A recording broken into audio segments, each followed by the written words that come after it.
Hello, everyone. Welcome to the Clash of the Reds podcast. You have with me myself, Tamim, hosting the show today, and a few of my friends. We have a mixture of Arsenal fans, Man United fans, and Liverpool fans, hence the name Clash of the Reds. So don't forget to like and subscribe. We've also got Sparx' channel, Footy Corner TV. Please subscribe to him as well. A great show. So, introducing my Arsenal friends, the resident Gooners, Daniel and Sparx. How are you, Daniel? I've been better, bro. I've been better. It was a rough Sunday. But yeah, happy to kind of dissect what happened and talk a little bit about the title race, I guess, going forward. But also to dissect about what happened in Liverpool as well, Tamim, of course. Yeah, likewise, not great here either. How are you, Sparx? I'm all right. Yeah, it's obviously not being the most fantastic of days, but we're still 4 points clear at the end of the day, so long as things don't continue to spiral. I guess we're okay.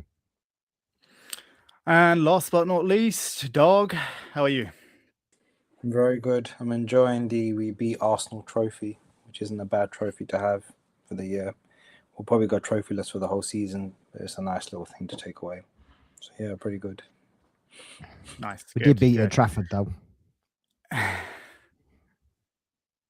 We should have joining us Zahid, who's a fellow Scouser, and Omar, who's also a Man United fan. So, yeah, we'll see how the show goes for that. Yeah, we've got some big topics to talk about. We've got Arsenal versus Manchester United. Great game, defining or not, we'll see. We'll talk about that. And of course, Liverpool losing to Bournemouth, another terrible result, pressure on Slot. I think we'll start with Arsenal versus Man United, definitely. That's the biggest game of the weekend so far. And yeah, we'll start with that. I'll ask Dog's thoughts first. What did you think of the game? What are your thoughts? Oh, I really enjoyed it. Good result. I just love the football that they were playing. But yeah, I mean, this doesn't really have an impact in terms of, Zaid showed up in his little dungeon. I don't think this has an impact on the actual outcome of the league. I still think very much it's Arsenal's to lose. But it was a really good game, just free-flowing football. United didn't look like they were kind of affected by any goals. They just seemed to have this attitude of, okay, we either go for it, as opposed to kind of going into a sort of a hole. Yeah, and I enjoyed watching it in Camden in a pub full of Arsenal supporters. Yeah, that was a nice feeling as well. Doesn't have any impact on, like I said, it doesn't have any impact on the outcome of the league. I still think Arsenal's half got it in the bag, but it's a nice little victory. But knowing this United side, they could go from beating City and Arsenal to suddenly losing to the most random team. So yeah, I'm just wondering how long this high is going to last before reality hits. But we'll enjoy it for now, as opposed to kind of being a bit too pessimistic as I tend to be. Welcome to the show, Zaid. How are you? Might be on mute still. Well, thank you. Might be on mute still. Can you hear me? Yeah. Yeah. No, I'm well. I mean, can't say too much that I'm happy about when it comes to Liverpool. But I'm looking forward to hearing everyone's thoughts on the Arsenal United game, because I watched it as well, and I've got some interesting thoughts on the game as well. But yeah, I'll let you carry on where you left off. Yeah, we were talking just about that. I was just getting Dog's thoughts on it. And yeah, no, you seem pretty happy, Dog. Yeah, it was a good result for Man United for sure. Like you said, it'll be interesting to see how United do. It's only been 2 games, and there's we got to see how they do against the smaller teams for sure.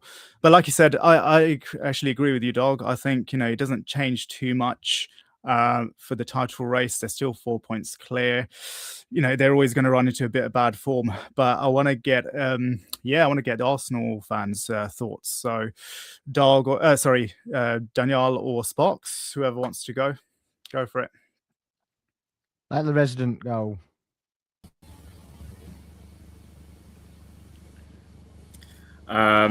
So I guess my analysis of the games, the first 30 minutes, it pretty much was all us.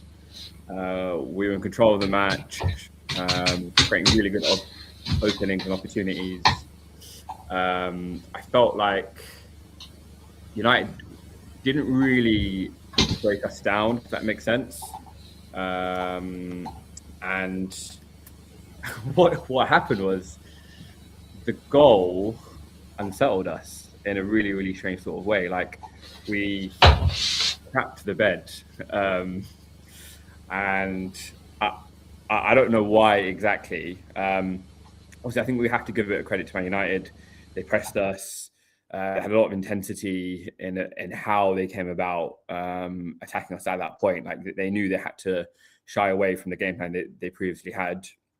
Obviously, you could tell as well that they had a bit of freshness about them as well, because we obviously played at Inter, 4 away games on the trot. But yeah, Arteta referenced it. We made a couple of individual mistakes, which then led to a bit of nerves, a bit of stress, and then Zubimendi inexplicably passing the ball back to Brian Mbeumo. And yeah, like, he was never going to miss from there. And at that point onwards, I think there's a stat from the point that United equalised to the point that Patrick Dorgu scored his goal.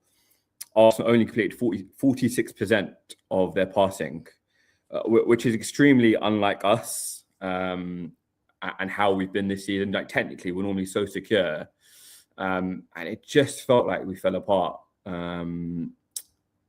Literally in those kind of 20-odd minutes of that match. I mean, Sparx, what was your thoughts? Obviously, I was at the ground, but you had a kind of a different view, I guess.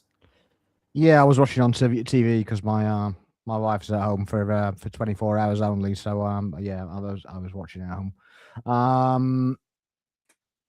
I was remarkably calm actually watching it. I don't know why. I think I just anticipated it being a tricky game for one reason or another, and I guess a lot of that came from like the Liverpool game and the Forest game. But yeah, I think the same as you. I think we controlled it for the first half an hour. Started really well, really composed, and then yeah, we resorted to type a little bit and started playing around the back and just maybe got a little bit complacent, a little bit arrogant, a little bit. Well, we've got this covered now, and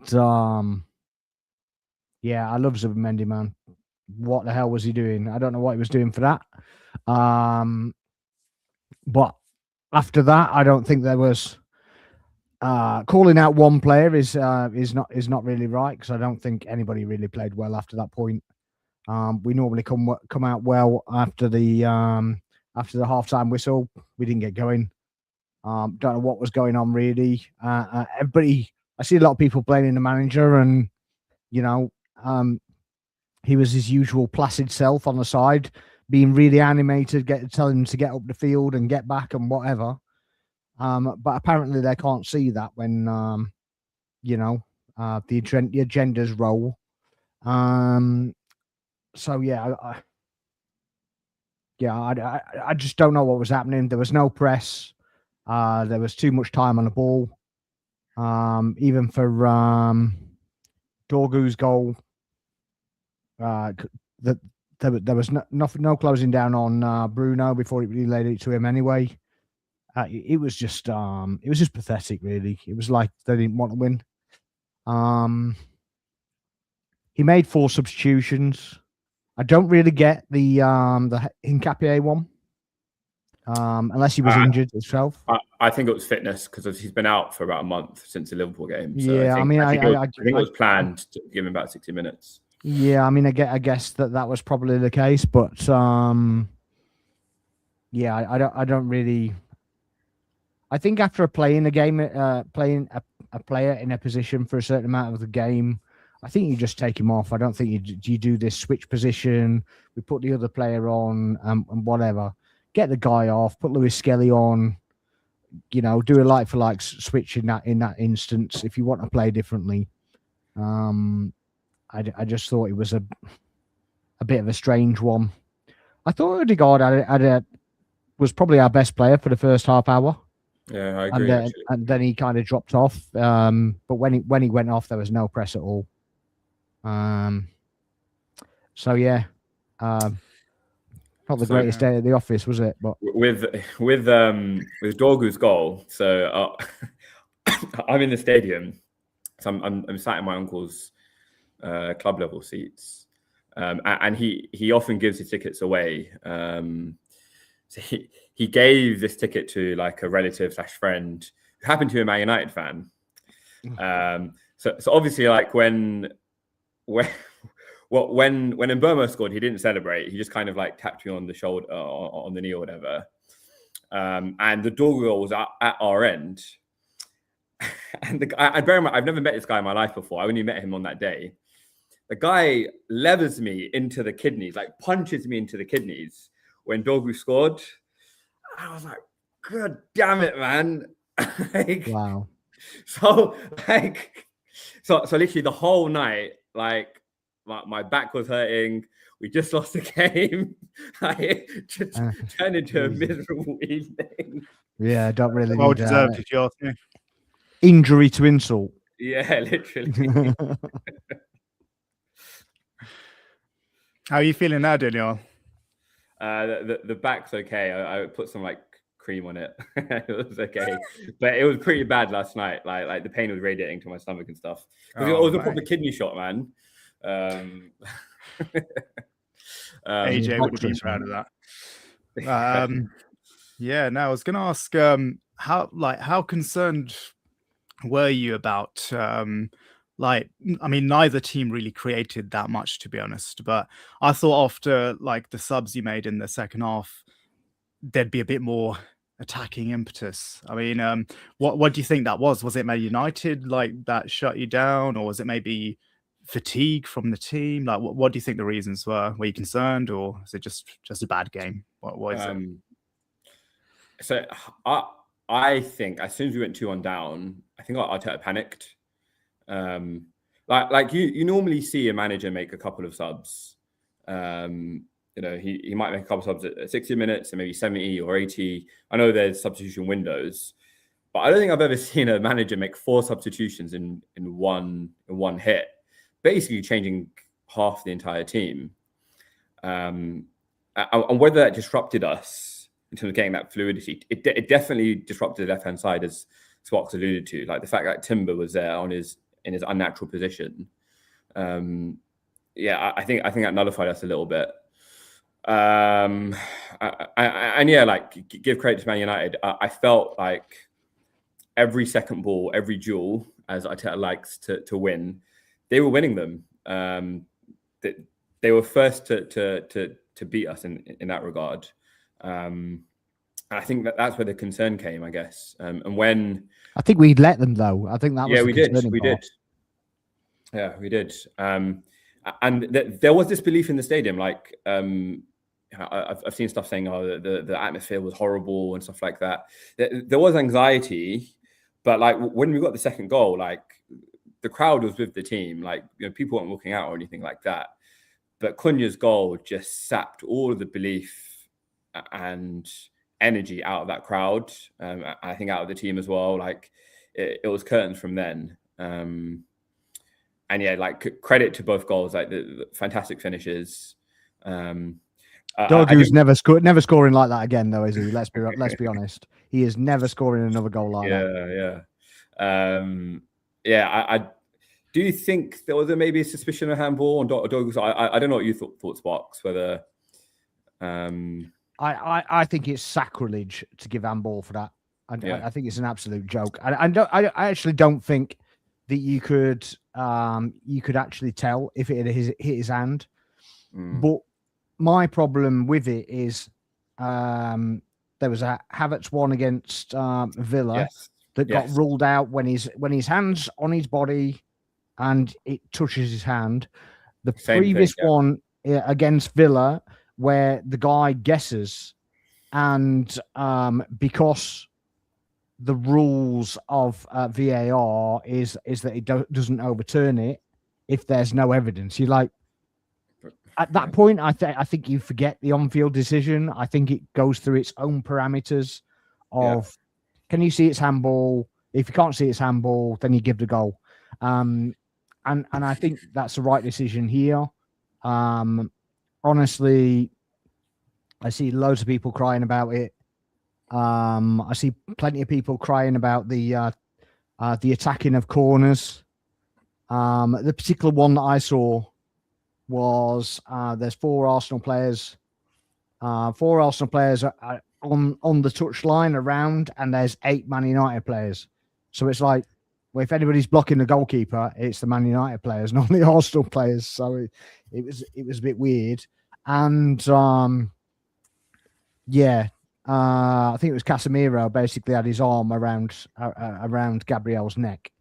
So you're like, well, and the caption on this thing's like, do keepers get too much protection?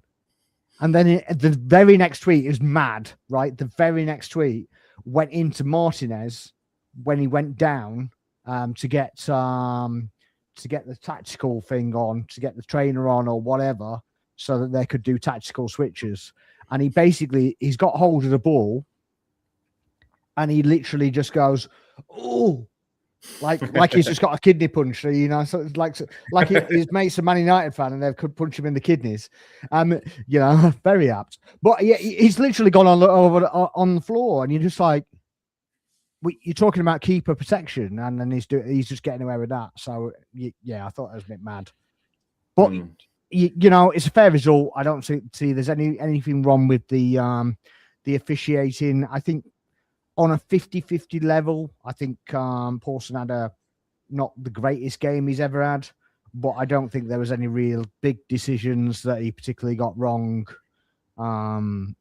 Nothing that really affected the result, to be honest with you. I thought it was yeah. And if you get little decisions like that, I think you have to earn them. So you have to earn them with your performance. So we didn't do that. So we deserve what we got, basically. Yeah, I mean, there was that Maguire handball, which I didn't think was handball because he was kind of falling, and it was in a, like, as they say, a natural position. I think the fact that he was kind of breaking his fall kind of saves him there, I think. Well, that's what the rule is about, and obviously the Ødegaard handball basically has reared its head again because our friendly Liverpool fans love to say that they got done over by that one, but by saying this one wasn't a handball, so it's like it's the same instance. So I'm not really sure, but not handball for me. There was also in the same Arsenal United fixture like 3 seasons ago, Cedric Suarez doing his best kind of Spider-Man impression on the ground, and the ball hits him in the box, and the penalty isn't given. But the one where he hit his arm as he was clambering across the floor. Yeah, I remember that. And United fans were fuming, saying, of Arsenal and all this sort of stuff. But well, that always seems to come out, doesn't it, when we get a decision? But it goes away when there's 20 go against us. For sure. Right. We also have a Red Devil that's joined us. Well, he joined us about 10 minutes ago. How are you, Omar? Yeah, I'm good. Happy after the weekend's results. So it was a good game. On my part anyway.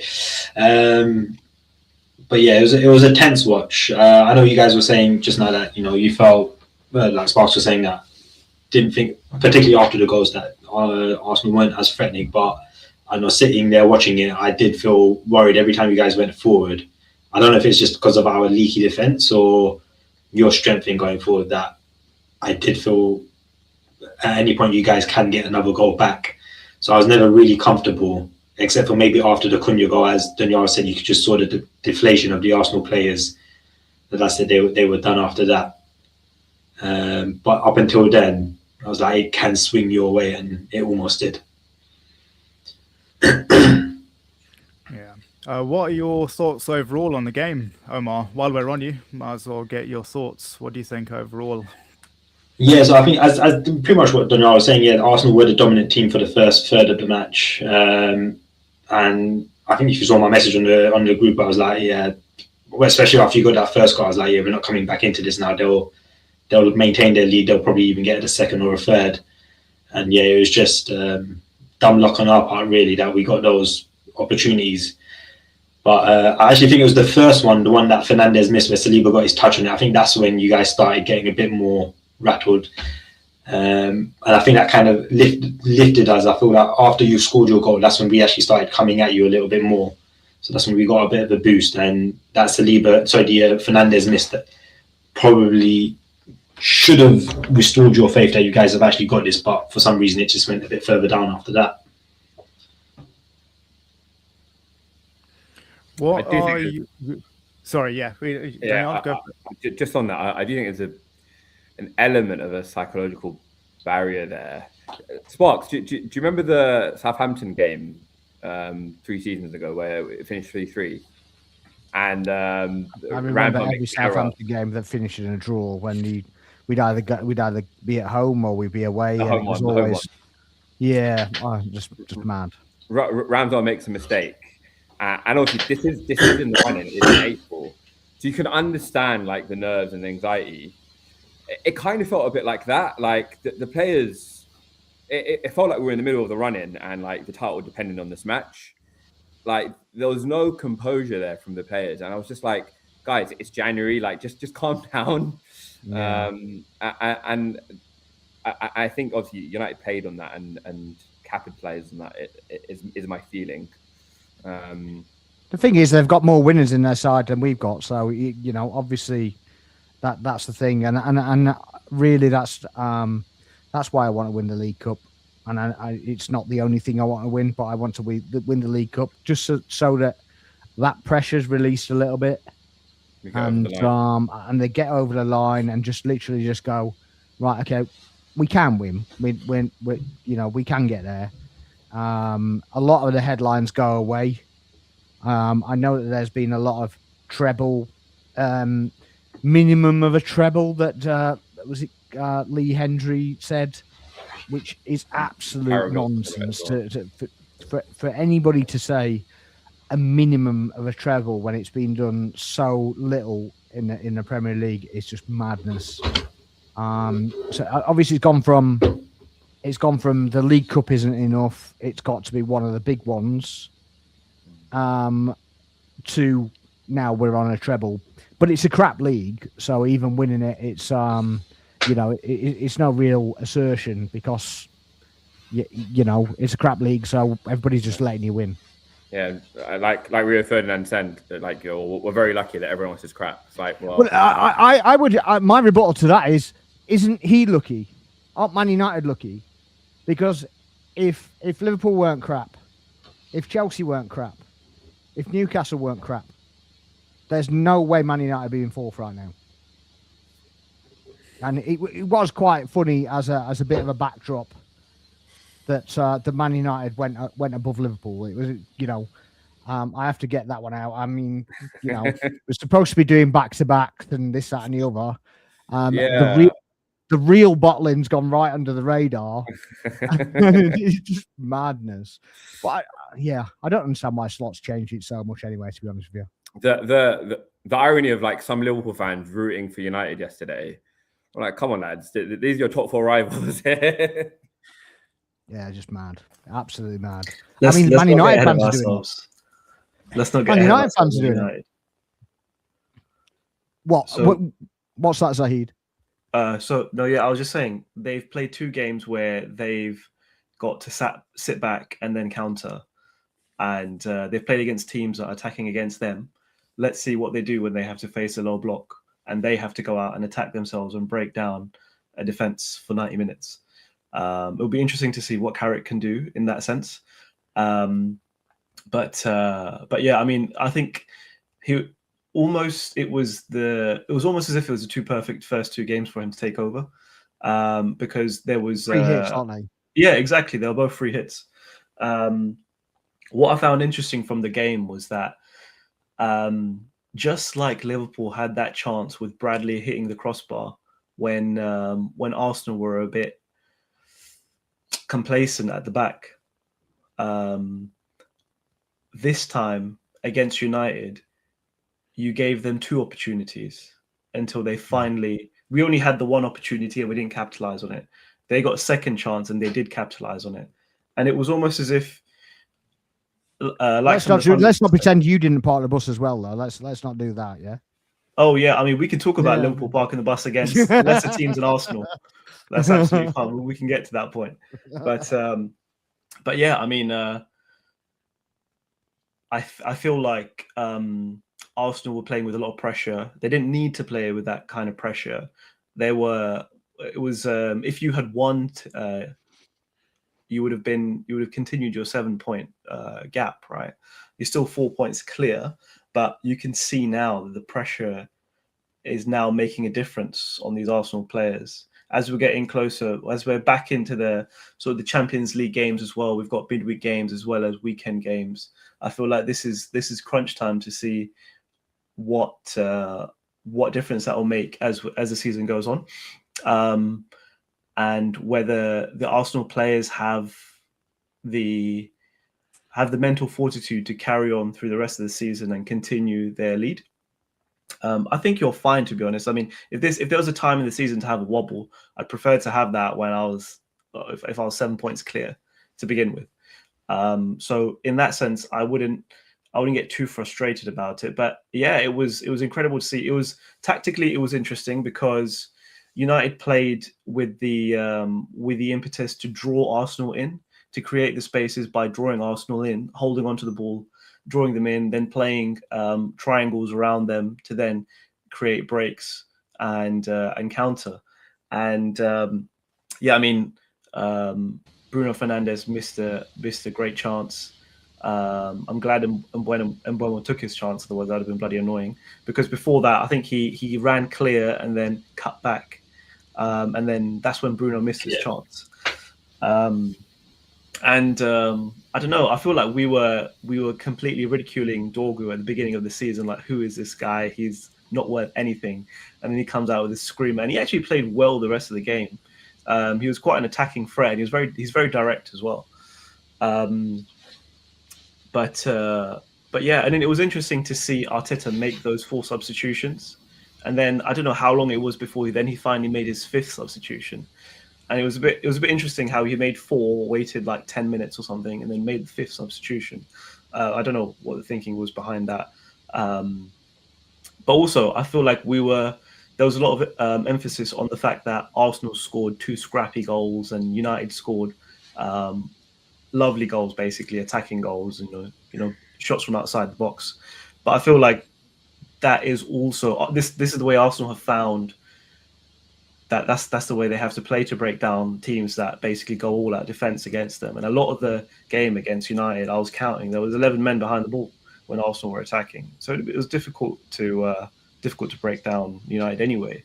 And I guess this is Arsenal's answer to that, is just to capitalize on set pieces and take the goals when they come, which is understandable if you're playing against a low block every single week. I think Bournemouth are probably the only other team in the Premier League that actually choose to play attacking football. They don't choose to sit back. And I think Brentford maybe as well. Sorry? Brentford maybe as well. Yeah. Okay, I guess Brentford as well. But there's not many teams. You know what I mean? No. So Brighton maybe as well. Who? Maybe. Brighton. Yeah, to be honest, when they played against us, they had so many opportunities that they didn't take. I was surprised we won that game. But yeah, it was like I said, if there's any time to have a wobble, this is the best time to have it early in January. There's still lots to play for this season, and you're still 4 points clear. It will be interesting to see how, as the game weeks go on, if this loss makes a difference, or if this gives you the kick up the backside to get back into gear. I think it's going to make a difference, Jesus, because I don't think he's going to start a game again. I mean, he played well in midweek. That's why he got the start, right? I think so. Yeah. Yeah. I mean, also Gyökeres made against a a low great block, is it? attacking clearance there at the end of the game.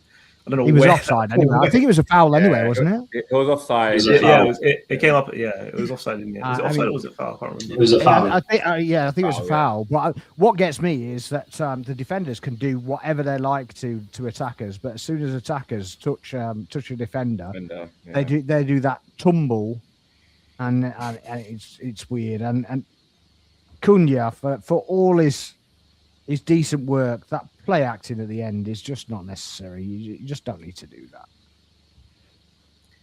Yeah. That's who he is, though, right? Sparx. we saw. Yeah, we saw but a lot I of mean, that. I just don't really understand it. I mean, I will say I'd rather have I'd have him. But there were people doing combined 11s and only putting one Man United player in combined 11s, and it's just nonsense, to be honest. And they've got good players. It's just the system that didn't work for them, and the way they approached the game, they didn't know if they were coming or going, really. And you know when they're back, because Bruno starts complaining about everything again, because he's literally been passive for about 2 months. And in that game, he was in the referee's ear the whole game. And I was like, right, well, that's Bruno. That's what you get with Bruno. He's literally doing that the whole time. And I don't even mind that, to be honest with you. It's just you actually know that he's back, but everybody calls him a rat and whatever. But it's like, well, he's just getting decisions off the referee. And for the most part, he was kind of working, but he was like, well, a lot of it is like you can concentrate on football as well as moaning at the referee. You know what I mean? But I didn't think he had the best game yesterday. I thought some people saying he was really good, but I just saw a lot of wayward passing, a lot of misplaced passing, and the attacks failing through him when we were attacking. But if it was coming from the left or the right, rather than down the middle, that's when we seem to be a little bit more threatening there. To be honest with you, I think that he was the only one that was really feeling the pressure. I think everybody else played it as loose and just, it doesn't matter what we get, it doesn't matter what happens. That's a good point. And he played it like there was real pressure on it. Mm-hmm. So maybe he's off in the summer. Maybe that's what it is. It's the last Emirates game.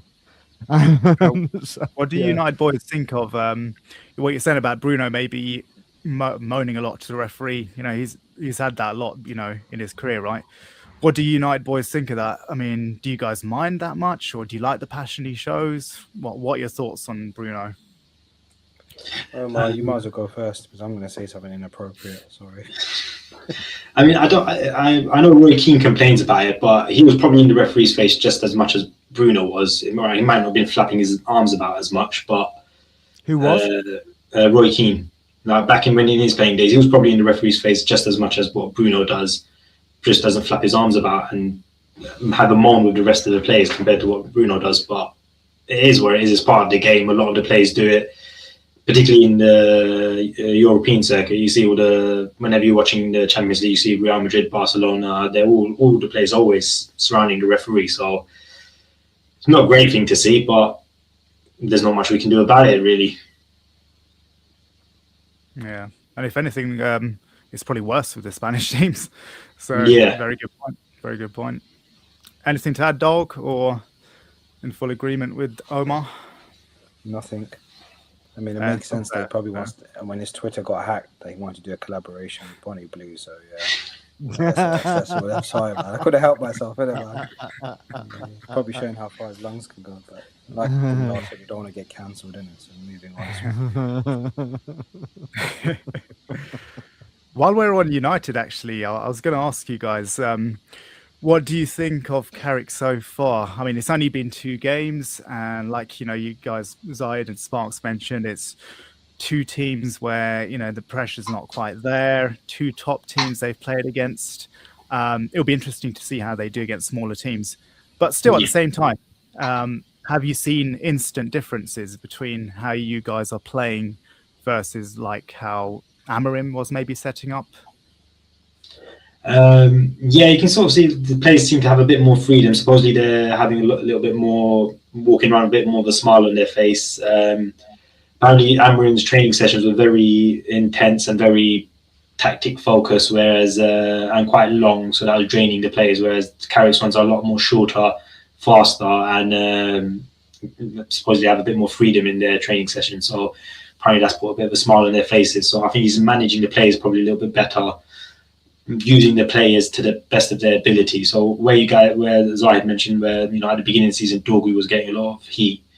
I think part of it was that he was being played out of position, or not out of his, maybe not his best position. Whereas since in more recent games, he's been in that more favoured left side attacking role, and that's why we're seeing a little bit the better out of him. I did bring a smile to my face when he scored, particularly because I know that both of you in one of the in previous pods, separate points, have both slagged him off, said that he's shit and don't know what he's doing in the Premier League. So that gave me a little bit of a smile there. Yeah, I think, as I said, really, we need to give it a few more games. We can't just do the whole Ferdinand, let's give him the contract, slam it on the table. We are playing Man City and Arsenal, where we both went in as underdogs. So when you're the underdogs, you have that freedom to just go gung-ho and do what you need to do. Whereas we need to see what it is like when we go up against, I think our next match is Fulham away, I think. So we need to see how we do in a team like against a team like that, but also go further down the league against the likes of Everton and West Ham, etc., where we have to be the ones to actually go on the front foot, and we'll see how Carrick can set his team up then. Realistically, I don't see him being the manager next season. I do think they'll probably try and go for, depending on what happens in the World Cup, maybe Tuchel or Pochettino. I think previously I said that I reckon he might go for Glasner, but I don't think that will happen. From what I've heard, in his previous clubs, the same thing has happened, where after a certain period of time, it falls apart between him and the board and he ends up leaving. So I don't think they'll want to go through someone that has history of repeated mistakes like that. So, yeah. Sorry?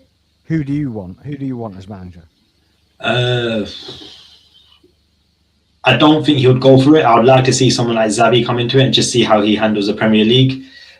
He did well at Barcelona, but realistically, I don't think he would want to take the job. I think. What about if Carrick really proves himself? Like what Roy Keane was saying. Even if he wins every single game, I still wouldn't give Carrick the job. Do you agree with a statement like that? Please, no, I think 5 games. I think if he does prove himself for the rest of the season, then yes, because I think the difference with Ole is he had that great run of games. They gave him the permanent contract, and then it went downhill after that.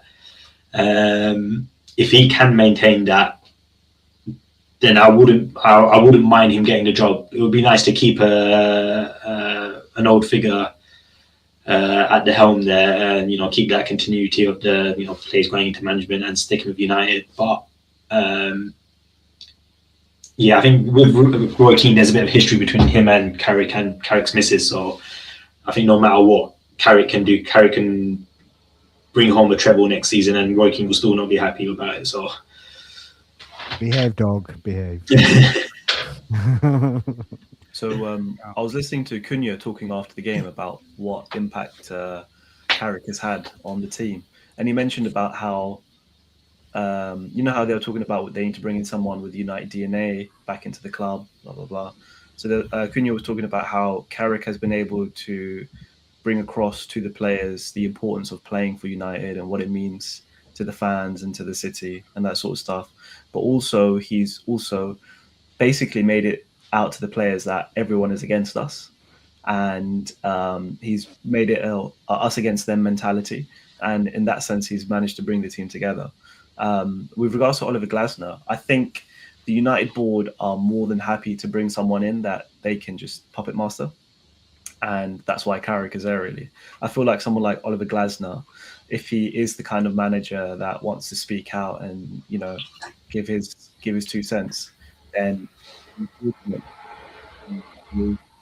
lead to or not being willing to take him on. And I think that's probably what will happen. Maybe as Stand Up United and other clubs in the Premier League from wanting to actually take someone like him on. But as we were talking about United, a question I asked before on the WhatsApp group chat, with Casemiro saying that he's leaving at the end of the season, are you United fans happy that you're going to get 375,000 a week off the wage bill, or are you losing a load of experience in your midfield? What are your thoughts? I would, based on this season's performances, I think we'll be losing a hell of a player there. In a dream world, we'll keep Casemiro on reduced wages, but I can still dream. But yeah, no, I think I wouldn't mind keeping Casemiro for his experience there, particularly if let's say things do go well over the next few weeks and we can push for the Champions League. We do end up in one of the Champions League places. It would be useful having his experience there next season. Because particularly with a lot of these players now, they wouldn't have played Champions League football. They wouldn't have known how to handle it. And it would be great to have someone there that's actually won the thing. Was it 5 times? So I think we'll be losing his experience there. And how about Cole Palmer to Man United? There seems to be some links there, and he's expressed a desire, I believe. It feels like a no-brainer, but would you take him? Where did he fit in? So he's a childhood Man United fan. I just don't know how we would be able to get him, how we would fit him into the squad with the current players that we bought last season.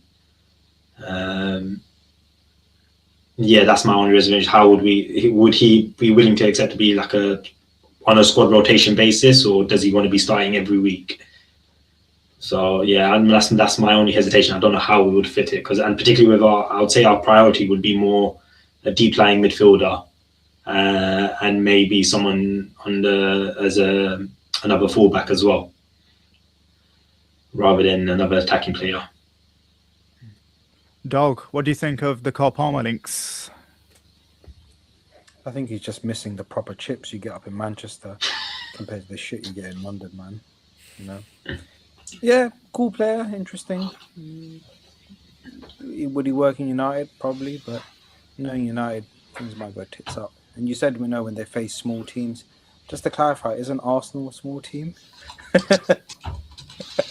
And also, just regards to Carrick, I mean, I like him. I think he's injected a bit of that United spirit, but I don't want us to get too excited, man. I don't want us to be like Brooklyn Beckham, where if we brush our teeth, we think we're a dentist or some shit like that. Let's just kind of like manage expectations a bit better, you know?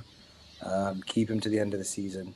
They need to have some sort of direction. And as much as I hate to kind of like mention Arsenal in a positive light, they need that kind of vision, that passion. I sound like that Indian Chelsea guy, don't I? They need that vision and passion that Arteta's brought, you know, that system. Whether the Carrick's the man or somebody else, I don't know, but if it ain't broke, don't try and fix it. So yeah. But yeah, Palmer's a good selection. Some interesting comments as well. I probably should read out some of the comments, yeah. And again, don't forget to subscribe and hit the like button. So let's go for one of the early ones. Cobra Kai said, United played free. Arsenal played like they were carrying the hopes of North London in a rucksack. Yeah, I mean, yeah, we were sort of discussing that, weren't we? Maybe the pressure of it all, Arsenal not being in great form. B97C says, what was Noni bloody thinking running the ball out play at 2-2, to which they go on and score from the goal kick? Look, I want to just say this, because he wasn't the only one to make a bloody mistake, right? So I'll get to naming and shaming, individual players if we go on a spiral now. I don't think now's the right time. I think we're still in the right place. I think the time for the fans is to support the team and literally get behind the side and not put any undue pressure on them. Literally just be a 13th man or whatever you call it, and 12th man more. But yeah, I mean, obviously you can pick out individuals, but you can be doing that until the cows come home. You can do that with any performance with any team. So that's why it's a team. Yeah. And Charles 87 comments. Question for you, Sparx. What do you attribute the loss to? United have not only obliterated our home record, a fan's pride, but also sabotaged the defensive image, as well as shown other teams to score 3 goals versus us. What are your thoughts? I mean, records are there to be broken. So at the end of the day, that they get broken. That's life. That's football. That's why we love the game. That's the first thing. We lost to a United team, and we kind of touched on, and I think that maybe we got complacent, a bit arrogant in the when we scored the first goal. I do think we tried to score. I think we had decent chances to score, but individual errors, I think, led to the downfall. And on another day, we win that game. Fair. Right, I've just got one more question, then I want to wrap up the Arsenal Man United talk. This is for the Arsenal boys. How concerned are you about the form from Arsenal recently? It's not been at the best. Is it just a minor blip, just to be expected in any long season, or is it very concerning? What are your thoughts? Am I going? I think it's concerning, but I don't think it's the end of the world. I think we're still in a good position. I think that until that position is kind of a little bit more on edge, then I think we should worry about it. I think some of the team selections, purely because certain players are coming back from injury, and maybe timings of that to try and give players a rest, are not necessarily the right calls. Some of that, again, is on the manager. Some of it is on the player that's not actually doing their job properly. But yeah, I do think we miss Havertz.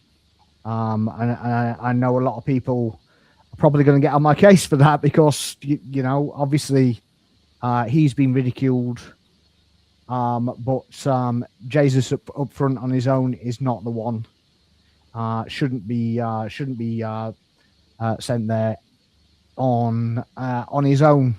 And kind of going to ring this in a little bit as well, where it says the genuine superstar, numbers player, whatever. I think that if he has got a target man, a hold-up player, somebody to play off, as in Jesus, I think he works really well. I think the superstar that we all kind of crave, and we have craved for a long while, is the left winger. Though I do think that the heir to Trossard is Eze. So it kind of worries me whether we're actually going to get a proper left winger, or we're going to be in the same situation next season. I think should that superstar? Sorry, Daniel. You go for it. I think the one thing which we haven't figured out, or Arteta hasn't figured out yet, is the balance of this side. So we acquired such a fantastic squad. Everyone's praising the fact that we've got all these squad players, and we've got the strongest squad in the league allegedly. But the coach has to make it work. It has to make it tick. And where we've shown the most coherence, especially in our attack, it's where we had clarity in who was playing. When Eze was forced to start when Odegaard was injured, when Mourinho was up top, you think back to North London Derby, we won 4-1. Think back to the Bayern Munich match, we beat them 3-1. Well, the attack was fluid. Goals wasn't an issue at that point. And now all of a sudden we've got this plethora of options, and it's almost like Arteta doesn't know what his best 11 is, doesn't know who should be starting which games. And I think that's caused some issues which maybe people didn't think would arise. But yeah, and I definitely agree with Sparx. Like we definitely do miss Havertz. He knows our Arteta system really, really well.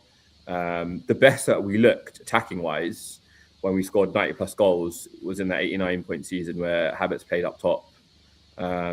and was basically getting a goal and assist every other game between January and May. So yeah, we really, really miss him. Hopefully he can start playing a bit more consistently and getting some more minutes. But yeah, I did just kind of address Charles's question, how much can we go on without a stat pad? I mean, like, Salah did kind of carry Liverpool to the title last season. And you know, a lot was being made about our attacking options kind of faltering over the last 5 game weeks. And apparently Liverpool had very, very similar numbers as well last year. And it was Salah who got them there. And I think this is where we have kind of looked to the likes of Bukayo Saka, kind of to kind of get us out of some holes. And I think it's natural. Like, you look to your star players to kind of get you out of tricky situations. I think back to the Invincibles, whether it was Henry going against Liverpool, rescuing that undefeated record. You know, Haaland numerous seasons, Salah numerous seasons. But yeah, I mean, our genuine truth, this might be corner kick and own goal. like that might be the situation this year. But if it's sustainable and it takes us to our first league title, I don't really care. Like, if the goals can be shared around, then let's see. If you speak to someone like, or if you listen to someone like Troops talking about, he talks about how this is unsustainable, the own goals and set pieces, and it's not a way to manage the season. But there was a moment actually. There's also this. It is sustainable. That's a product of elite coaching. So I often get criticised about why I glaze Arteta, so to speak. But it's because it's his coaching that's taken us there, and why those corner kicks are repeatable. But yeah, sorry, Karen, I cut your point off. It's interesting you talk about Arteta's elite coaching, but then at the same time you're talking about questioning his choice of players for. Yeah, but I think that a lot of that is down to the timing that they've recovered from injury and the rotation that they get from there. So I think a lot of that is kind of a balance of. Yeah, he needs to play 20 minutes here. He needs to rest for this game. He needs to rest for that game. I think it's kind of it's that decision's kind of not fully, because I'm not excusing it, but I think that decision is kind of made for him by the availability and by the medical department. I'm sure there was games this season where he played like first team players in cup games or players who got injured playing games that they weren't necessarily required to play. I can't remember specific games, but I'm sure this happened this season. But one other narrative that's starting to float around social media that I saw over the weekend was that Arsenal players are too nice. You need more mean players. And the only thing that was interesting of that is during the United game, there was a chance where I think Dorgu might have stepped on Saka's foot as Saka was at the byline inside the box, and another player would have gone down on that contact and won a penalty. So I was just wondering how that marries up. I mean, there's been instances where Salah stayed standing. He gets accused of being a diver all the time, man. Sorry? He gets accused of being a diver all the time, man. I mean, I think the main thing he gets accused of is pulling out a limp when he's not playing that well. So I don't know about diver. Yeah.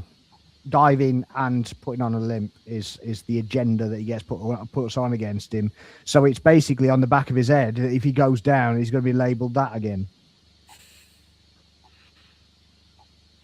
I did want to talk about Saka actually in regards to Charles's question. You know, you brought him up as well, Daniel.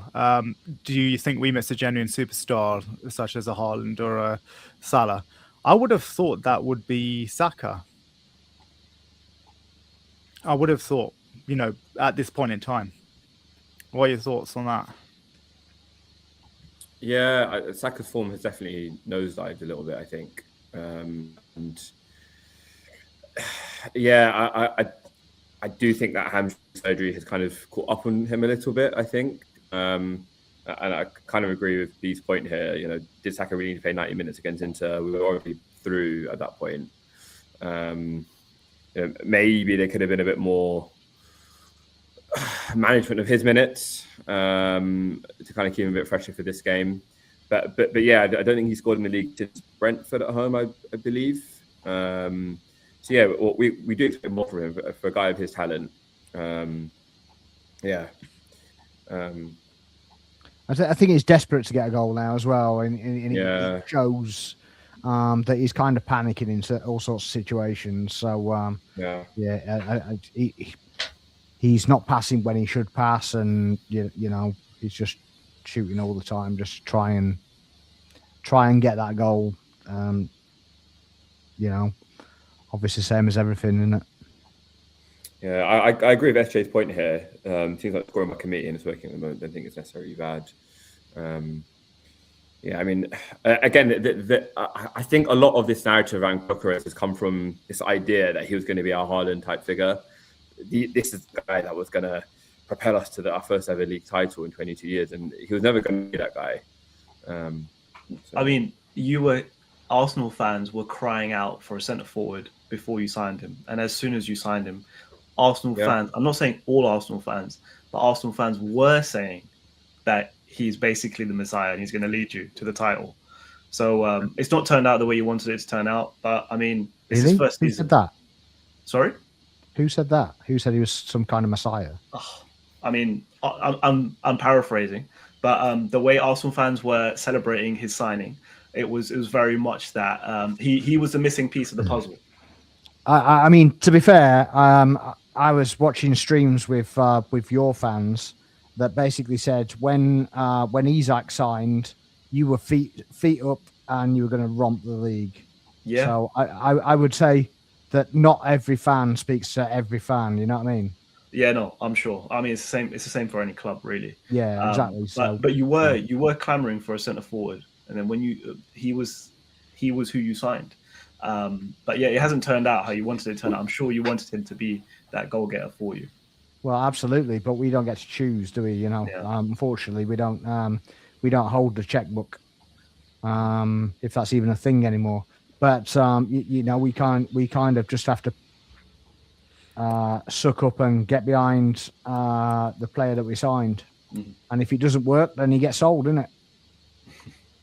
I mean, the thing is, I don't think he'll get sold. He signed a 5-year contract. I mean, send him back to Portugal? The thing is, I mean, I don't think we bought him for that a ridiculous amount of money. It's not as if we spent 80 to 100 million on him. Yeah, it's 55 million. The number's been blown out of proportion. Yeah. So and he's not getting his bonuses. If he's not scoring, he's not getting his bonuses anyway, is he? So it'll stay at that figure. And you know, if you sell him out, if he doesn't work out, and you sell him out at 35, 40 million, it you know, for any of our clubs, really, it's kind of a bit of a drop in the ocean. Obviously, a bit more prudent with Man United at the moment. But if they get Champions League football, they're a bit more free, can spend a bit more freely in the upcoming windows. But we're all kind of in the same boat that we can afford to take a little bit of a hit, so long as we don't spend 100 million quid every single transfer. And that's probably where, you know, the likes of United have fallen down in the past, is they basically reward handsomely mediocrity too early, and then they're kind of stuck with them. I don't think Arsenal are the kind of club. I mean, we as previous seasons have shown, Arsenal don't really generate revenue from selling players. So, but I think that's not true. Okay, explain. Smith Rowe, we sold for 30 odd mil, and Nketiah 30 odd mil, Joe Willock 25 million. These are all academy graduates. Like our selling has been great, but all of those players that I mentioned are pure profit. Flo Balogun, you know, another 35 million pounds. Yeah, Iwobi, 35 million pounds again.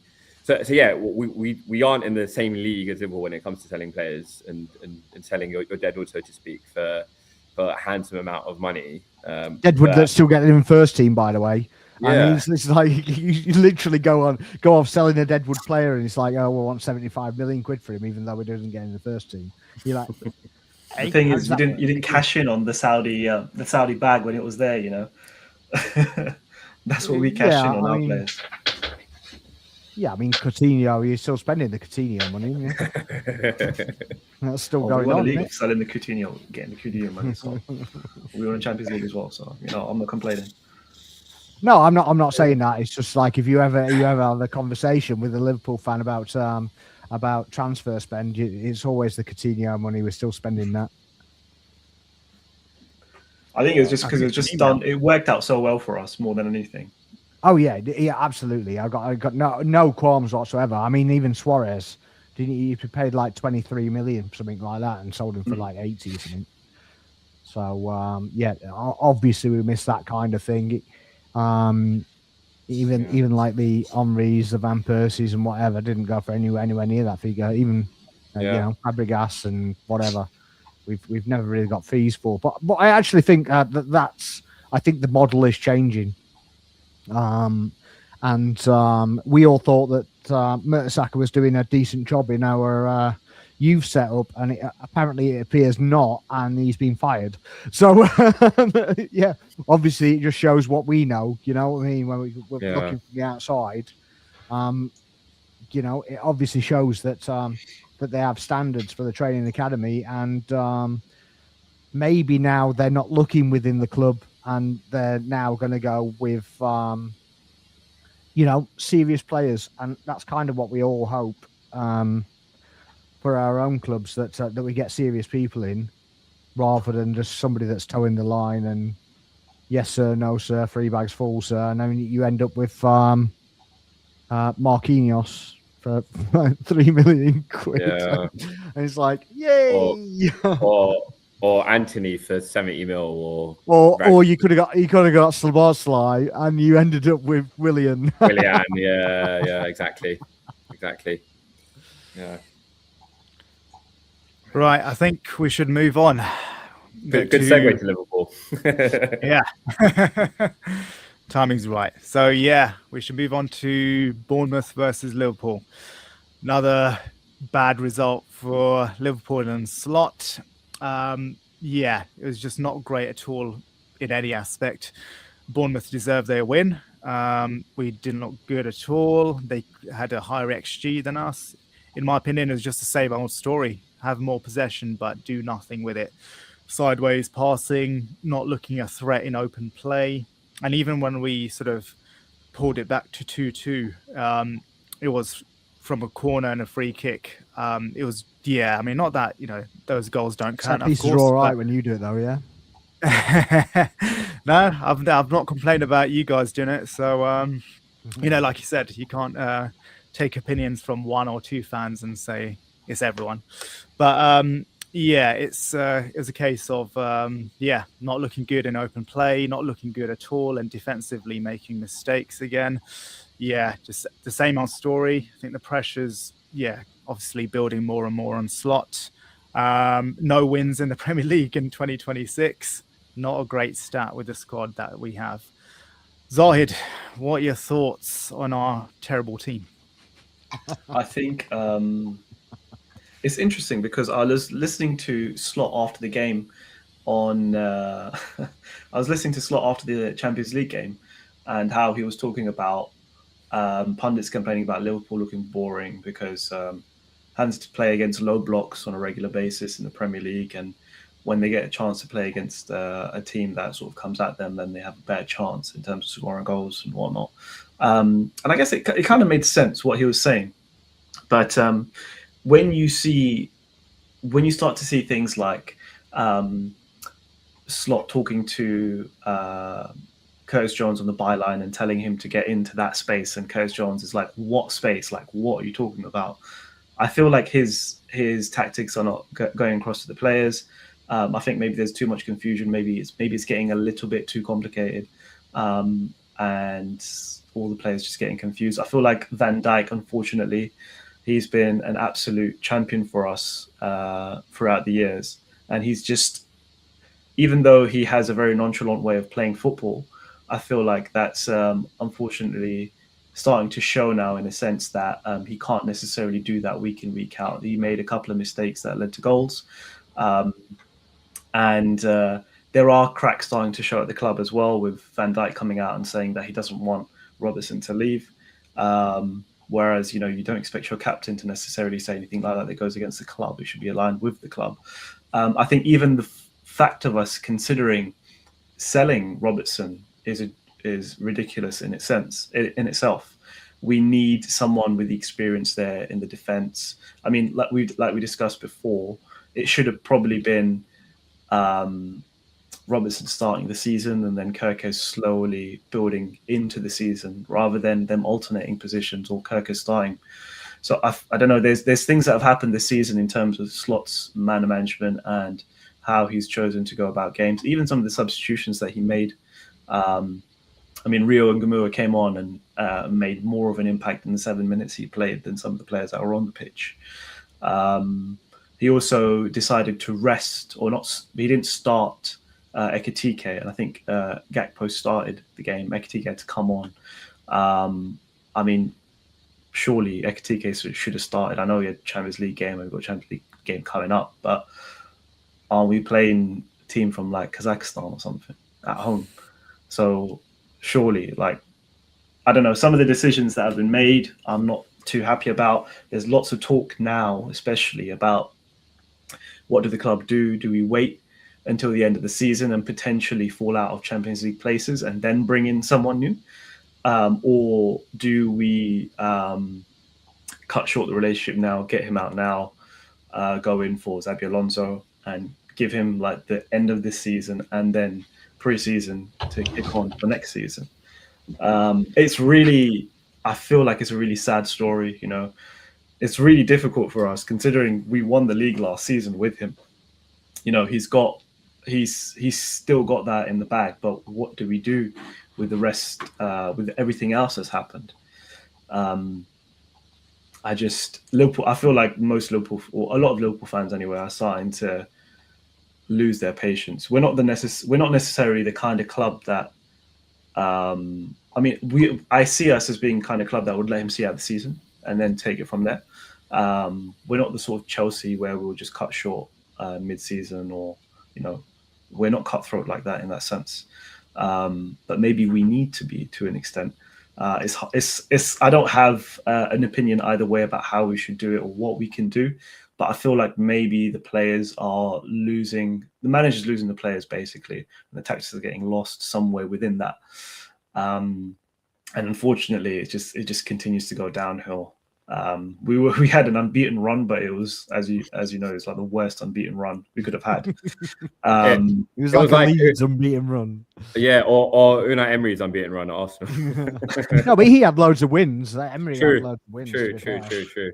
And there's some talk as well amongst commentators that maybe Liverpool could go on and we might finish outside of the Champions League places in the league, but we could potentially go on and be a cup team and win the Champions League. I'm not even confident in that necessarily, although we do look a little bit better in the Champions League than we do in the Premier League. And I put a comment in the WhatsApp group chat saying that the quality of the Premier League is greater than the Champions League.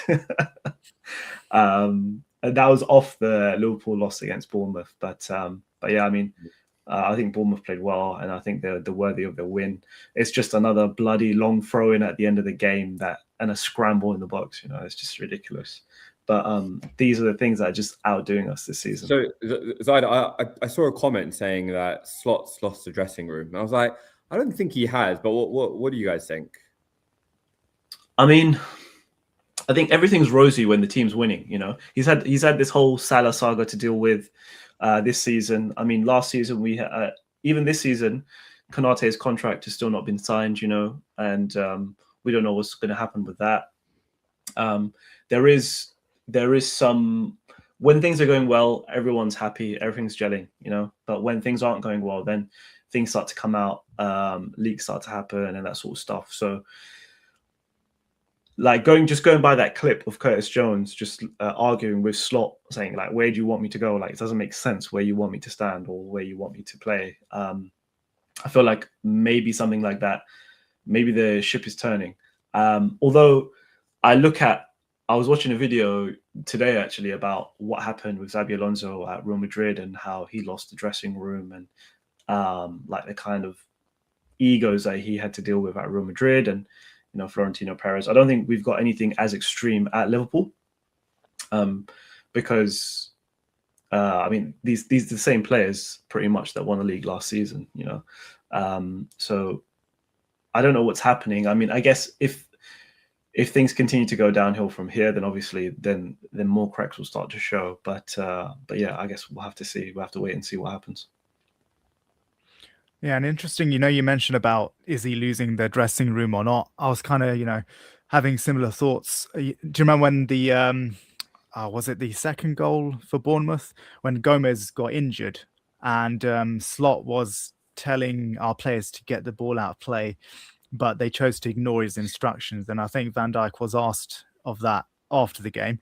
And he said, yeah, Slot did, ask us for that, but we had possession of the play. So we thought, let's just keep playing.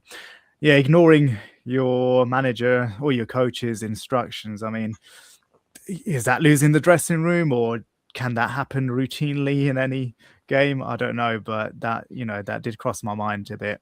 And was it, we ended up conceding a goal after that. So for all of Slot's fault, he was right to be fuming about that. From the outside, it actually feels like that that Van Dijk is basically taking control on the field, and basically Slot hasn't got control at all.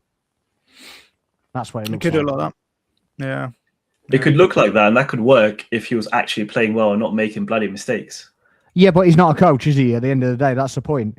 So he's like he's just taking his arrogance, or he's taking control because he doesn't believe in the manager, and that's putting him in a situation that is not altogether great. I mean, what I was confused by that whole Gomez situation is that he was on the floor, he received treatment on the pitch, then he got up and got off the pitch, and then continued to receive treatment off the pitch. And I think that was about 6 minutes within which Bournemouth scored. If he could have just stayed on the pitch and continued to receive treatment there, and then the game would have been stopped. So even then, I think that that was a mistake anyway. And I don't know what was going on. The medical staff should have told, like, if Gomez was going to have to receive treatment for that long and they weren't sure if he was going to come back on, that should have been relayed to the bench for them to then organize Endo to come on earlier. I think it's just a mismatch of errors, honestly. Do you reckon Robertson stays to play centre back now that Gomez is out? I think he'll be there for depth. I'm not sure about centre back. I think Slot's going to try Endo or Gravenberch at centre back if Konate and Gomez are out. He might even pull Szoboszlai into centre back. He's tried him at right back anyway, so he might as well do centre back as well. Yeah. And I feel like he's one of those plug and play players of Szoboszlai, right? A little bit like Declan Rice. Like, play him anywhere, he's going to put in a good, decent performance. Yeah. Yeah, he does he's missed in midfield though when he doesn't play there. Yeah, it's definitely very visible when he's not there. Yeah, one of our few shining lights of the season. But yeah, I think with the Robertson situation, I think it's also where Tsimikas, we had trouble recalling him. And from the way Roma fans actually go on about Tsimikas, I'm kind of glad that that's not happening. So let's keep Robbo, hopefully. Yeah, he's not having a good time out there, apparently. So, keep Robbo. We need him, definitely.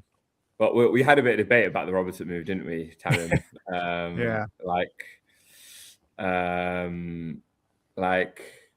So my argument to Tamim was that for Robertson, the move probably isn't that great to go to Spurs, even if he is playing week in, week out.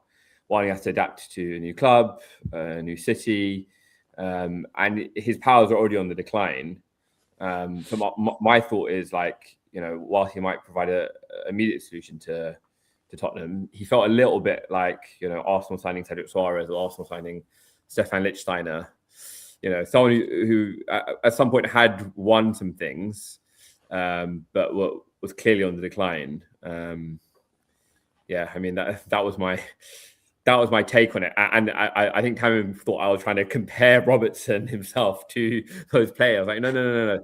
I'm referring to the move itself, not the player's ability. Like, I do rate Robertson and his achievements in Liverpool, but no, I hear what you're saying, and I think, you know what, we came to a little bit of an agreement, because I think you misunderstood what I said as well.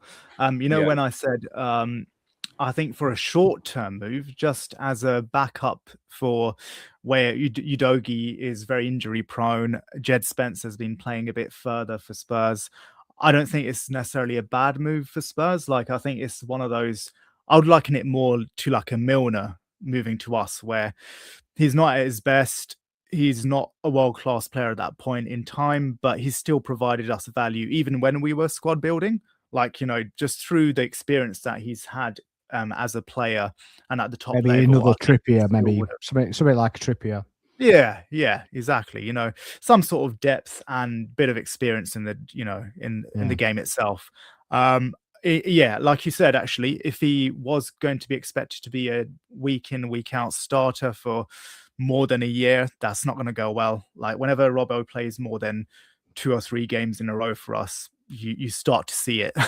You start to see him burning out. So no, for that sake, no, he wouldn't be a great signing. But for a short-term cover, backup, squad depth, experience, I think he'd have been a good signing for Spurs.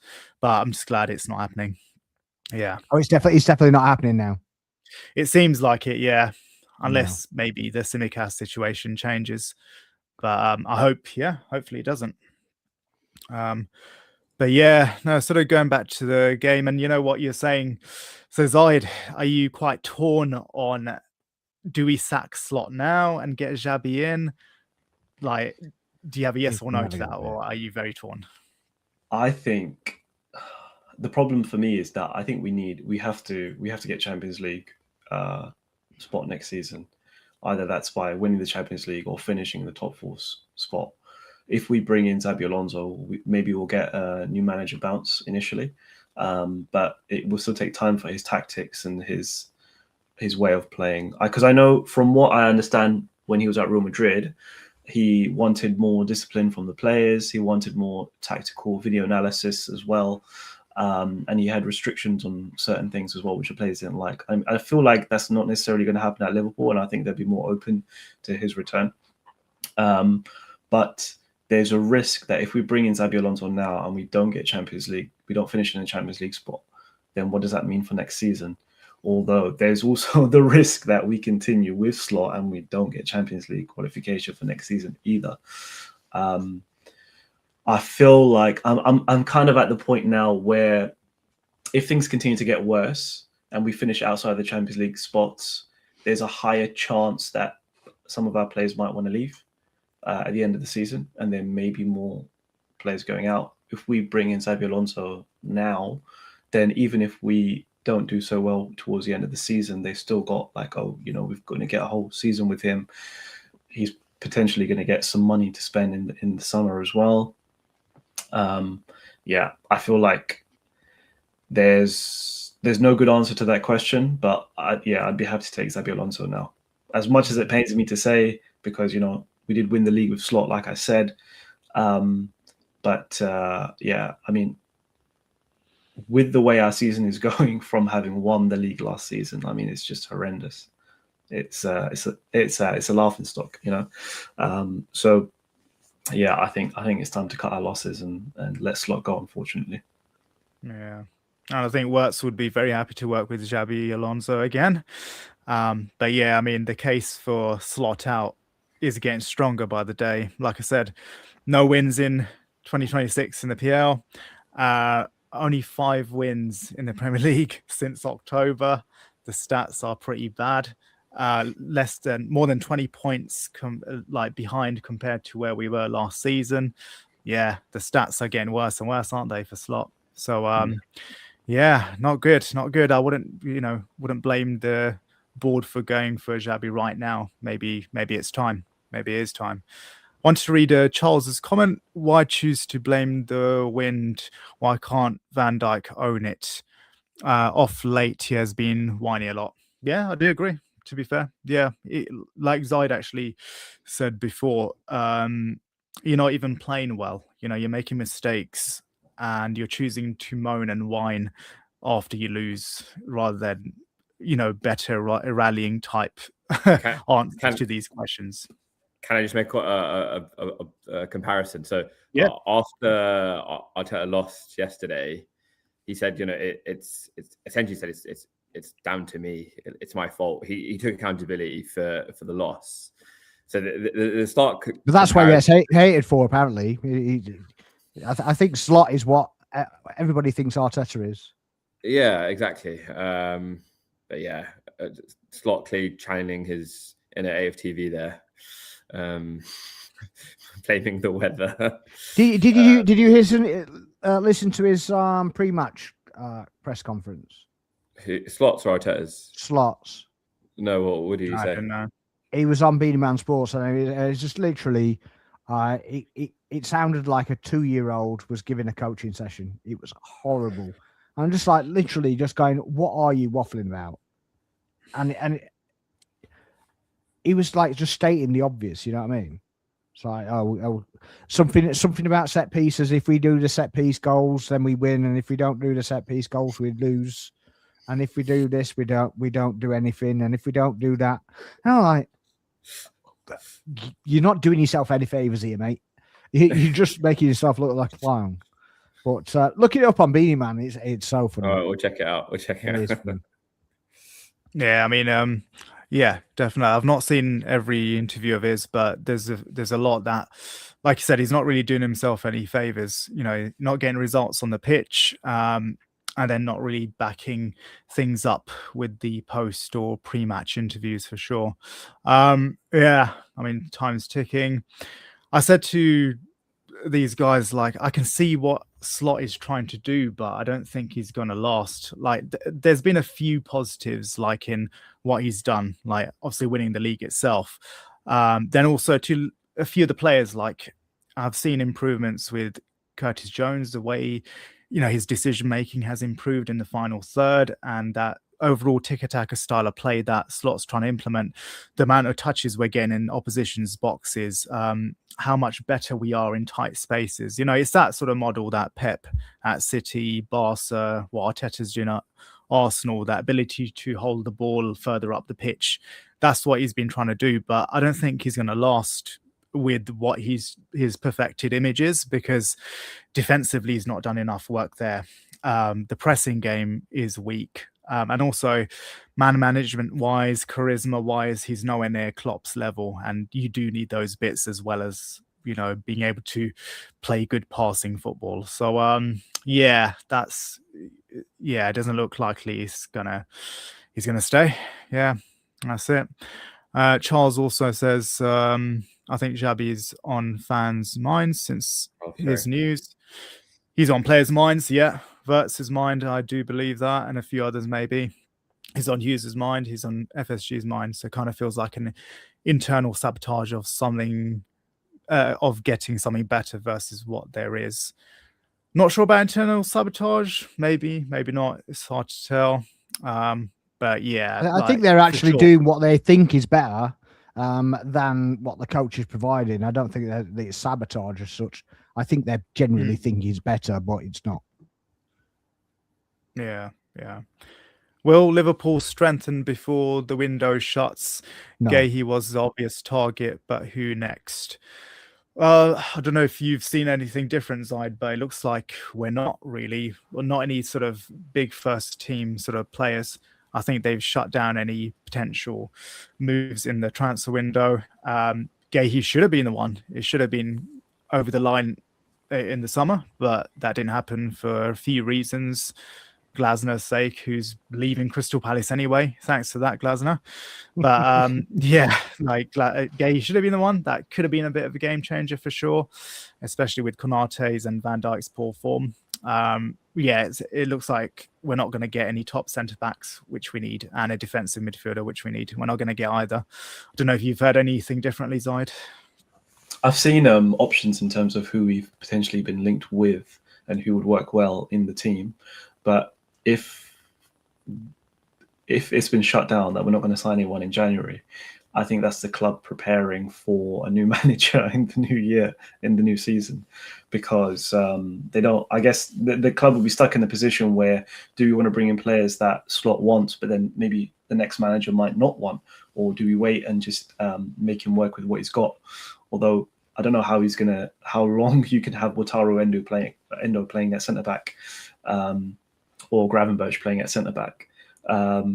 And how long that will last. It's just a shame, like we bought in Leone. He was supposed to be the next big thing.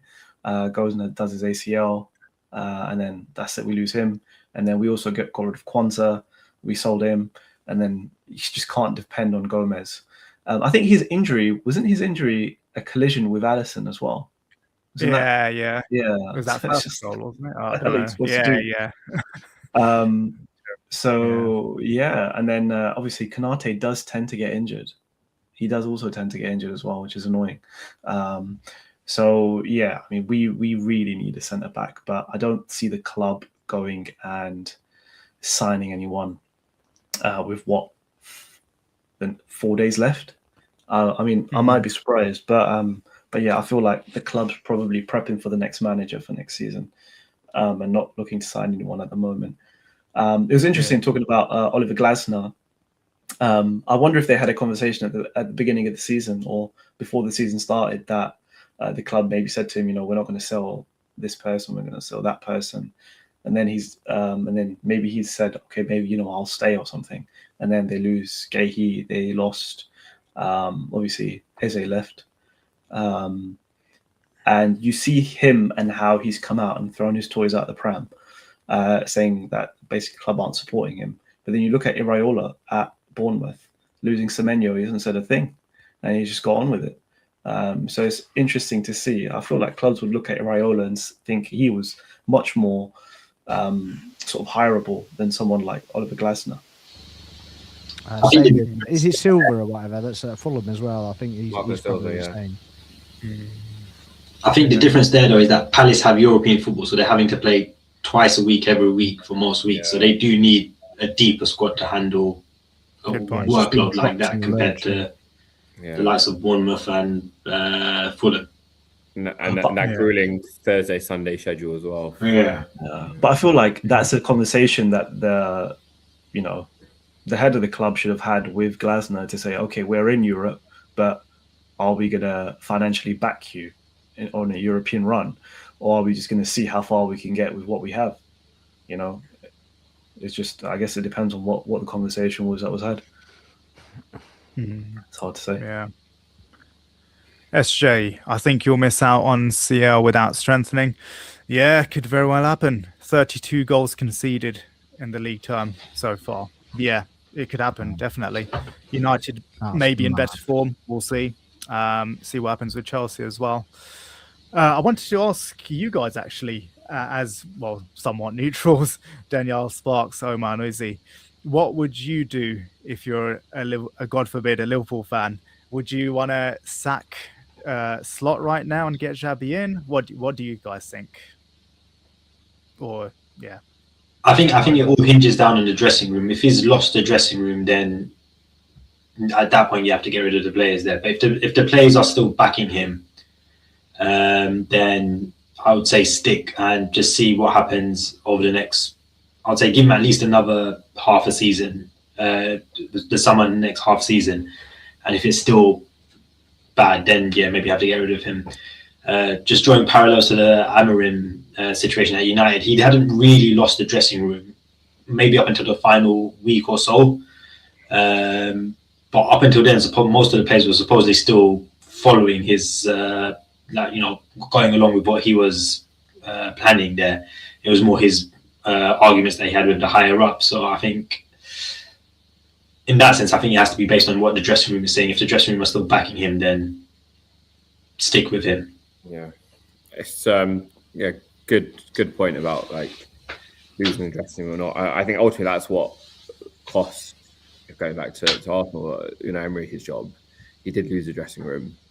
I think that's a key factor, but also will he get Champions League football this year or not is is I think his main KPI probably for this season, as well as obviously challenging for the league.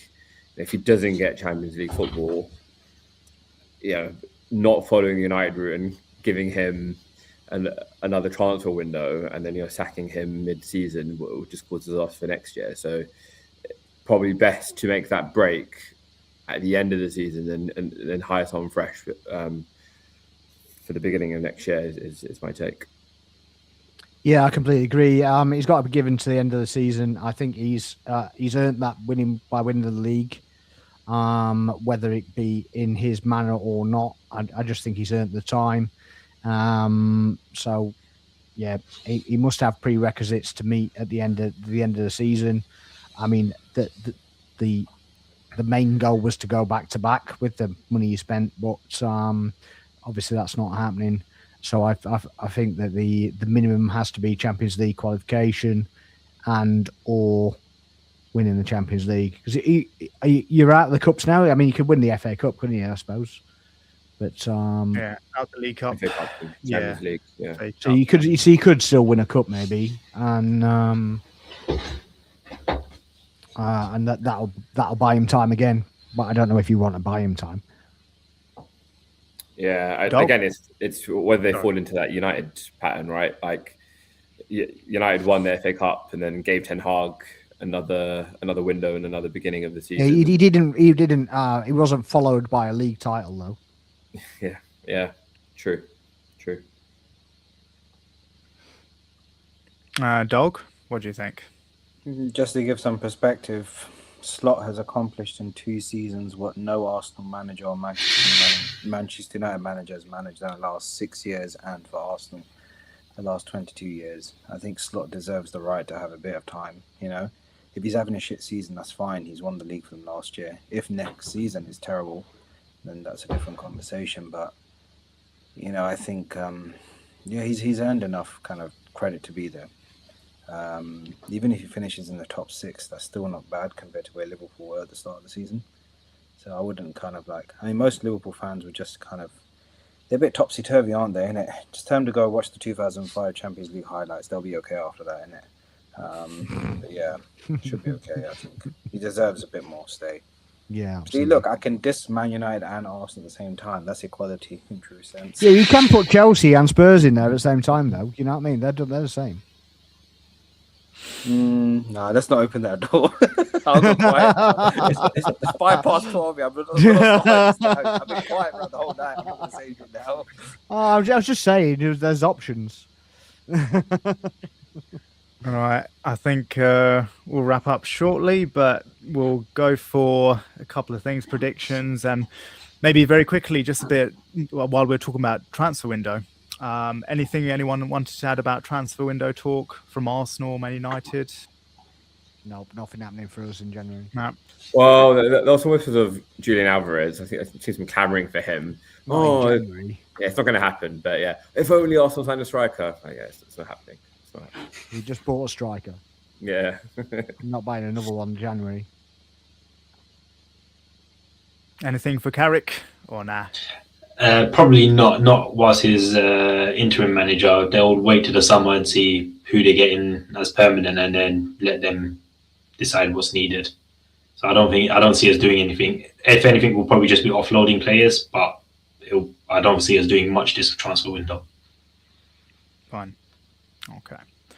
Yeah, let's move on to predictions then. So this weekend's fixtures, we've got firstly Leeds versus Arsenal. Arsenal at away to Leeds.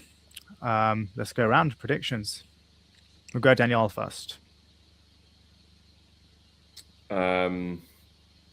Tough place to go at the moment, Ellen Road. Again, it's not going to be a hammering by any stretch. I'm going to go for 1-0 Arsenal. Sparx. 2-0 Arsenal. Zide. I'd say 3-1 Arsenal. I feel like Calvert-Lewin might get a goal in, but we'll see. Omar? I don't know. Ellen Road is a tough place to go. I feel, particularly with your current run of form. I mean, I think you'll put up more of a fight than what you did yesterday, but I wouldn't be surprised if it's a 2-2. And Dog? Say 2-1 to Arsenal. I think they'll get a win in the last 15 minutes or so. So it'll be a bit scrappy. But yeah. Yeah, I'm going 1-0 Arsenal. I think it will be a tough place to go to. They're going to make it a bit of a scrappy game. It might be a little bit nerves for Arsenal first half, but I think they'll get the win in the second half. Liverpool versus Newcastle. So Liverpool at home for this one. Let's go Dog first. So Liverpool playing who? Newcastle. I think And it'll it's be 0-0. Anfield. It'd be a boring draw. Yeah. Omar? 2-0 Liverpool, I think. Zaid? I think that this is such a huge game for Liverpool and Newcastle. Whenever we play each other, it's like a derby, basically. It's a massive game. I mean, I thought Newcastle would put up a better fight against Aston Villa because I think Villa went to Newcastle as well, right? And it's better than there. So I don't know, man. The way we're playing at the moment, the players will be up for it. I could see us winning 2-1 maybe. Sparx? Lose 2-1 to Newcastle. Liverpool's goal will be a set piece. I don't mind if it's a free kick that Szoboszlai takes. I'll take that over a scrappy corner. Yeah, Newcastle will score 2 own goals.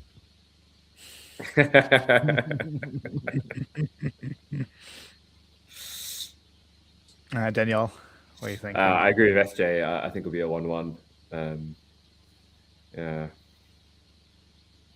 Unfortunately, Isak not there to score the goal. SJ would have been good though, wouldn't it? I'll go chaotic 2-2. Yeah, bit of a chaotic one. Like Zayed said, it's always nuts when we play against Newcastle. Yeah, 2-2, I reckon. For Man United, they are at home to Fulham. So let's start with Zahid. Okay. I think this will be an interesting test for Carrick to see. I guess they'll be playing at home, and let's see if Fulham sit back. It'll be interesting to see how Carrick tactically sets up for this game, because he got both spot on for the Arsenal game and for the City game in terms of how they set up to play. So it'll be interesting to see. I could see this being a 1-1. Let's go Sparx. 2-0 United. I mean, they've got no midweek games, so, you know, he can just put the same team out. Dog.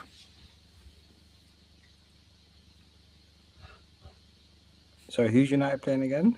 Fulham Fulham. at Old Trafford. You know what? I actually reckon United might lose that 1-0. Yeah, I reckon they're going to get slipped up. You got probably PTSD, they're man. too arrogant at the moment. I think. A bit too overexcited. Yeah. Danielle. 2-1 Man United. I think Harry Wilson might get a goal.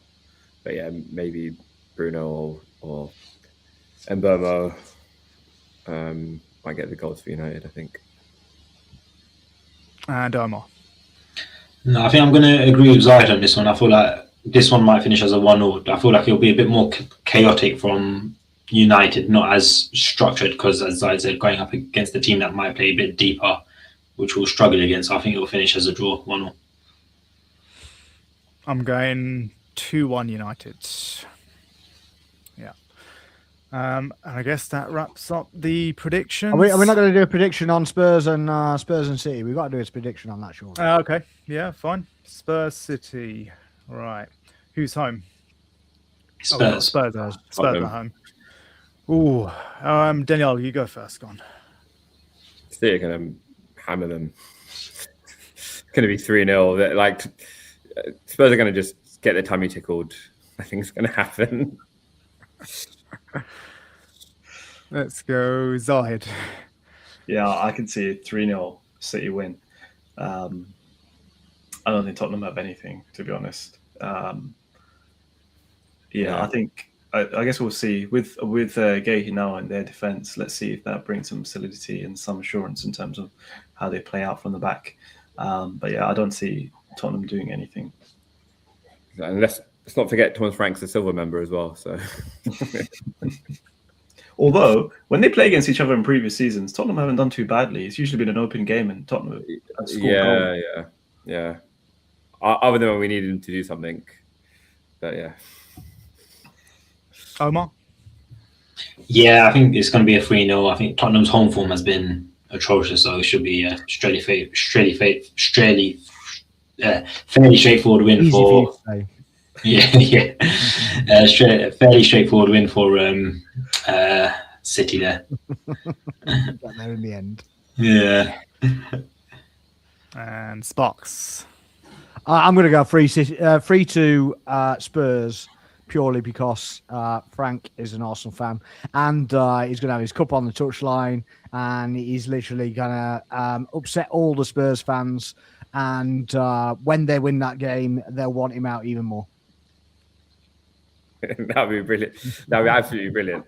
I love that to happen. Was there ever like an inquest into how that managed to happen? Like, who was the person that slipped him that Arsenal cup? Like, what happened? I mean, we were in that dressing room the week before, The match so before, yeah. you know. Apparently, it's his pre-match game routine to have a cup of espresso before the match starts, and he asked for a cup of coffee, and someone happened to hand him that cup. But sackable offence. Literally, most of the stewards in that ground were Arsenal fans. We were literally just talking to them, and they were literally just going, "Yeah, Arsenal. we don't want them to win. We want you lot to win." It's quite funny. And Dog, what are you thinking? I actually think it's going to be 2-2.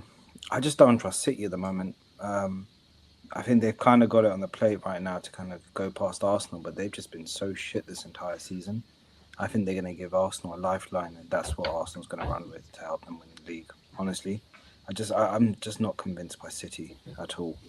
And knowing Tottenham, they'll just show up, man. It's called the Spurnabel for a reason. I